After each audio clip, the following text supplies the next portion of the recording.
ஐயாவு, இந்த மாடு தஞ்சாவூர் மாவட்டம் பட்டுக்கோட்டை தாலுகா எடையாதியில் ஜாம்பவன் குரூப்ஸில் கருப்பையா கோனார் அவங்களோட மாடு.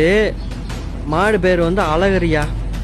அழகுனாலும் அழகு, சரியான அழகியா மாடு. அதே மாதிரி அழகு எங்கே இருக்கோ அங்கே தான் ஆபத்தும் கூட இருக்கும். என்ன, அதுக்கு நல்ல உதாரணம் இந்த மாடியா. பல பிரச்சனைக்கு அப்புறம் கொண்டாந்து களத்தில் அவுத்தாங்கய்யா. அவுத்ததும் அவுத்தாக தரமான செய்கையா, தரமாக செய்கை பண்ணிட்டு போயிடுச்சு. இந்த வாயில் பேசுகிறவனுக்கு செயலில் காட்டணுண்டா அப்படிங்கிற மாதிரி ரெடி பண்ணி நறுக்குன்னு அவுத்துருக்காங்க. நறுக்குன்னு ரெடி பண்ணி நறுக்குன்னு அவுத்து மாடும் படம் ஓட்டிட்டு போயிடுச்சு. ஓட்டி வாத்தாளக்க முறையான மாடியா, சூப்பராக ரெடி பண்ணியிருக்காங்கய்யா. தலை தூக்குலேயே மிரட்டி விட்டுருச்சியா மாடு.